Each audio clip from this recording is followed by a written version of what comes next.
I was born, my parents lived in a house on Baldwin Street in New Haven. Behind that house was a garage. In that garage was a bagel bakery called Lender's. We moved, my family bought a small home. A few years later, we moved, but we would go back often because they had, my contemporaries were Marvin Lender, who was the youngest son, and his younger sister, Helen. I didn't know Murray, who was the older son, and I vaguely remember their father, who was the founder. My grandparents came here because they had a relative around the turn of the 1900s. My grandfather was, and his brother left, I guess you can call it Greater Russia, Ukraine, Russia, when the pogroms came, and the family, the brothers were, the Fromer brothers were drafted into, Fromovovits actually, were drafted into the Tsar's army for the second time. So they felt it was time to leave. They were cannon fodder. So they came and to Ellis Island, where they were from Fromovovits or something of that nature. It became Fromer. That's on my mother's side. So they came, and my elder uncle was born on that voyage, which took about 6-8 months. They went from place to place, finally left Liverpool and came. And they went to New Haven, and my grandfather worked, he worked in a shop, and then he had a little grocery store. And he was a member of the Orthodox synagogue in New Haven, which is now a historical landmark, the Orchard Street Shul. And he was, I won't say active, but he was very religious and observant. And it was to the point where on Passover, we had to wait for him to come home from shul and read what seemed to be an 1.5-inch book of the service before we were allowed to eat. And all my aunts and my mother would say, "Pa, read faster." And he would lick one finger on his left hand and turn the page with his right hand. It's a vision I still have. He was my grandparents were wonderful. I still have his talit that I wear, that he gave me for my bar mitzvah. He died shortly thereafter. My grandmother had predeceased him. On my father's side, my grandfather left the family when my father was a young boy, and left his my father and his sister and his mother to fare for themselves. My grandmother became a folk medicine maker, and it's a very interesting story. She developed a potion that to treat diabetes, and a drug company wanted to buy it. And then she passed away during these negotiations with my older cousin and my father, and they tore the walls down of her home to see if she had written down the formula, which she had not. But they did find testimonials, all in Yiddish, about how people got cured of diabetes. And this is verified, and it was part of the New Haven historical record, but we never benefited from that. But it's an interesting story.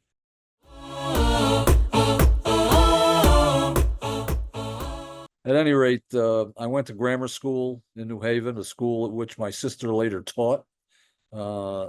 And from there, I went to the local junior high school, from which I was plucked by an employer of my mother's. Both my parents worked, and was brought to the Hopkins Grammar School up on the hill in New Haven, Forest Road, in the 8th grade.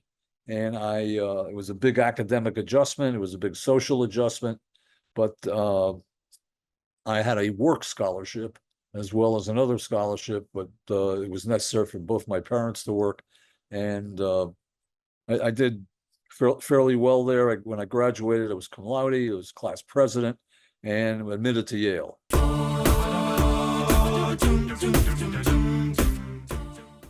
We had 44 students. It was an all-boys school. There were 44 graduated the year I did, and 14 went to Yale. It's quite amazing. Many of whom were Jewish. There was a time at Yale, according to Dan Oren's book about the Jews at Yale, that the quota came off. Yale removed the quota. It's the late 50s. And obviously I was an affirmative action admitted student. uh, at any rate, and one of my roommate, two of my roommates were high school buddies with whom I maintained contact all the years. One of them has since passed away, but the other one lives in the New Haven area. And I'll get back to that because he played a pivotal role in my involvement at Yale Hillel, which then became the Slifka Center.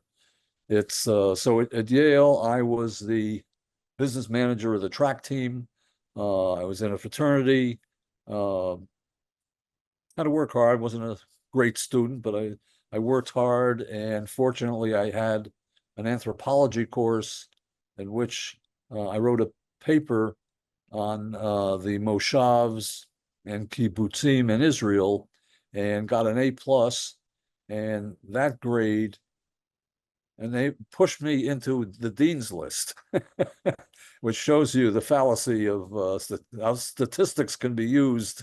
At any rate, it's being business manager at Yale was interesting. I have the distinction, at least at the time, of being one of the most lettered athletes at Yale, because I was manager of the track team. Track is a 3-season sport. And as a sophomore, the senior manager quit and I became manager. So I was manager sophomore, junior year. I got 6 letters.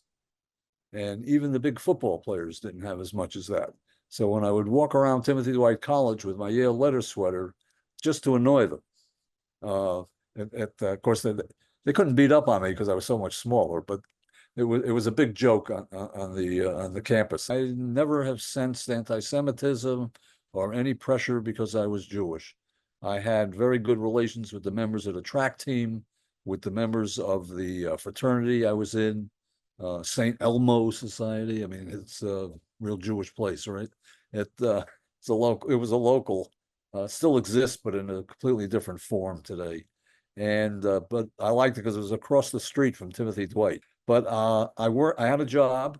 I also had a job up at the Gibbs Laboratory, which was new then, and of course it's since very recent years been taken down, out on Whitney Avenue next to Peabody Museum, north of Peabody Museum. And I loved my work in the lab, and I really thought that I would major in zoology and biology. I took science courses and biology, and then one of my other roommates, also a scholarship student, was he was an economics honors major actually, and he convinced me that he too was his father was a blue collar worker like mine, and he said, "Joe, you're never going to make a living being a zoologist." I said, "It's funny you say that because I pick up a little extra money when I babysit for some of the graduate students. And I always hear them complaining about, they don't have enough fellowship and the second child is coming and what are they going to do and how they're going to get a job." I said, I've known those kinds of financial struggles. He said, "Yeah, you got to major in economics." And my query to him was, "What's that?" So I had no idea, but I did. It was a little before that time that I was invited to a dinner in New Haven, outside of New Haven, where one of my college roommates lived, and he was a member of, at that time, Yale Hillel. There was no Slifka Center. And at this dinner, there were just 3 couples, my roommate, his wife, my wife and I, and Jim Ponette and his wife, Alana. And Jim Ponette spoke about his dream of one day having a self-standing, independent facility for Yale Hillel. He was very close with Sylvia Slifka and the Slifka family, the parents of Alan Slifka and the grandparents of David Slifka. And he inspired me when I heard him speak. And this stimulated my interest in having a Center for Jewish Life at Yale. And that became some years later, became the Slifka Center. And to me, Jim Ponette was the driving force. I joined the board of the Slifka Center. I was invited to, and served 10 years. I think Dan Oren at that time was president when I ended on the board. But one thing that being in the financial business, I was always concerned that while the community activities and the spiritual activities and Jim Ponet's, wonderful leadership in those regards was exceptional, that there was a need for financial and administrative management more than was taking place because the organization was growing. And you couldn't have one person with all these jobs, including fundraising. So I worked with actually the father of one of the board members, Stern, in New York. We talked about hiring a development director, and the problem was, well, we can't afford it. It's the same. I've had experience with other nonprofits where I'm involved, and that always comes up. And I've learned over the years, you got to spend money to make money. In terms of fundraising, I've been involved as a trustee of the Hopkins School where I went, and also at Slifka. So that then transpired. Then Jim, shortly thereafter, he retired, and I credit David Slifka and a new vigorous board focused on all aspects of an organization and improving and amplifying what Jim had started. So I have the utmost respect in terms of Jim Ponet. And then I got to know Peggy Wager. She's now a member of the board, but she was an interim executive director who I thought did a phenomenal job, and very close to the institution. And that led to the hiring of Uri and Jason. Uri, I have the utmost respect for, and it's clear by the evidence that he's doing a great job. I had several roommates out in Jackson Heights, Queens, and I was able to buy my first car. I always remember $225. If you didn't mind the peeling paint on the roof and the rust, it was the first thing I ever owned in my life. And then one moved out and had a housewarming party, and I went and I met Marilyn across a crowded room. We were both there early, small apartment. And I said, look, I started telling her stories about how I like the outdoors, I was always a camper. I started regaling Marilyn with stories of staying at this farmhouse in Vermont where the gang went skiing and all this hokey stuff. And she loved it. She loved it. And so I drove her home that night. She was just in New York. She was working at a reference librarian at Columbia University. She's a graduate librarian. And she was about to get an apartment, but it's still living with her parents in Brooklyn. So I drove her home, my two roommates and my two friends in the back seat. And the next Monday, I called her and asked her for a date. And the date was to go to a Yale football game in New Haven. It's, I don't remember, it was a UConn game or Brown or something. It was early in the season. It was September, October. And I told her she would be staying at my parents' house if she didn't want to drive back to New York. And that began the relationship. So I proposed on our second date. She did not accept. It took a little bit, but a year and a half later, we were married. We were New Yorkers. We love New York in the summer. Street fairs, new neighborhoods. We always try to go to a different ethnic neighborhood and try the food, walk around, shop. I love to cook. I cook Chinese food. And we were very involved in chamber music. And we help support an organization that runs competitions for young chamber musicians, Concert Artists Guild. And that I got involved there because for many years it was headed by Richard Weinert, who was a classmate of mine. I didn't know him at school, but we were put together. Someone knew our interest. So Marilyn and I have been involved in that. We also go to the Chamber Music Society at Lincoln Center, where for 17 years I volunteered as an office boy. So that after I retired. I also serve as a docent at the American Museum of Natural History for the live exhibits, currently the live butterflies. And also I'm a reader guide for the Central Park Conservancy. So I can take you and show you butterflies, and then we can take a walk in the park.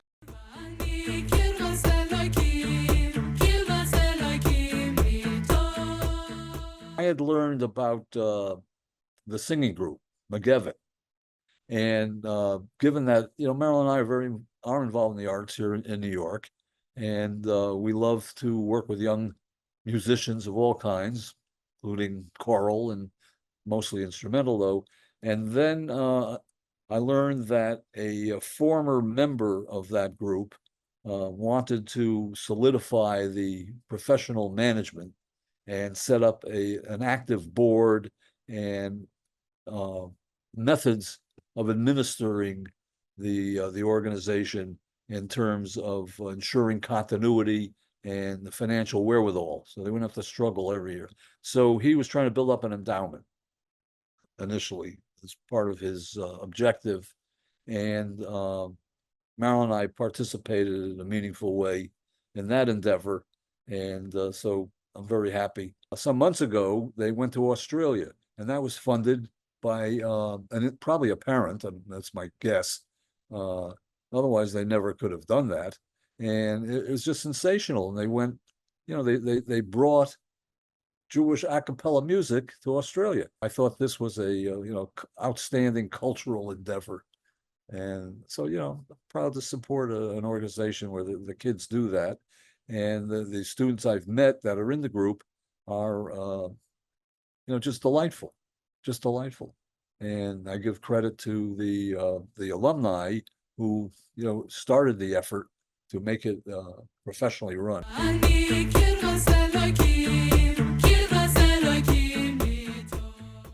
I used to come in for editorial meetings when they were talking to people who submitted pieces for Shibboleth, and I would sit there and listen to the kids talk about their articles. And when people asked me what I thought, I separate myself from any involvement in editorial selection and meeting. But the fact is, I couldn't understand most of it. It was so intellectually advanced, and comparing, Maimonides' belief in this versus Kierkegaard, and I can't spell it. Never mind. Anyway, I found it a bit intimidating, and it just reinforces the excellence and just the brilliance of many of these students. My fellowship is the Israel I think it's called the Israel Education Fellowship. The purpose was to have discussions at a specified time about different topics involving Israel. And it wasn't only for political discussion. And when it took place in its best forms was usually after bagel brunch. So you had a somewhat captive audience. And it started off and it was Sunday afternoons, and it was conducted with different themes: health, education, the political structure of Israel, the immigration, Zionism, and history. And each session was different, and it was led by someone from Slifka. I thought that was very important, and I used to come in, and when I was introduced, my point was not to present my point of view. I said, I beg you, always try to get another point of view. And that's the beauty and the essence and the need for a Slifka Center for Jewish Life at Yale. And this would make Sylvia and Joe Slifka very, very proud, very proud. They carried the place for many years, I remember. And then Alan Slifka, who I knew, the late Alan Slifka, and of course, David Slifka.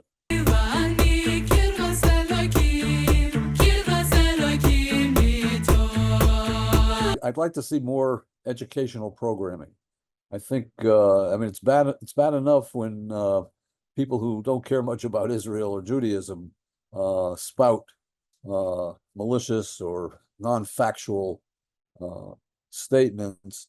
But I think it's even worse when the Jewish kids don't know the history of the Middle East.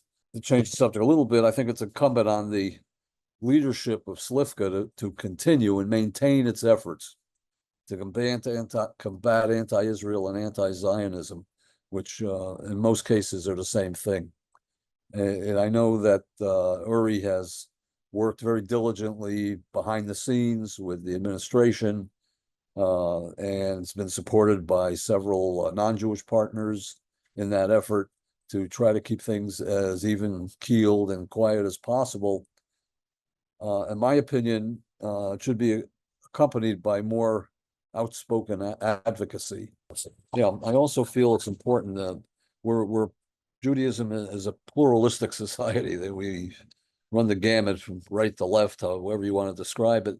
They all seem to come and get along at Slifka, which I think is one of the great assets and attributes of the organization, which I'm personally very proud.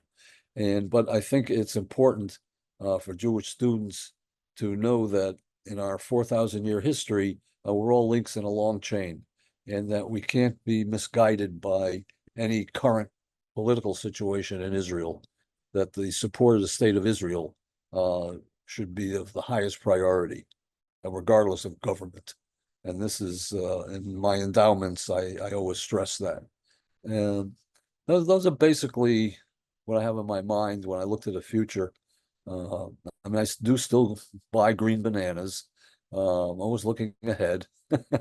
That's and my regret is that I don't come to New Haven as often as I did. I just wish the traffic was it gets worse and worse, it seems, every year. I've been encouraged to take the train, and maybe I will. I think that's probably the best way to do it. As long as they wake me up at the end of the line, tell me we're in New Haven. So that's what I have to say.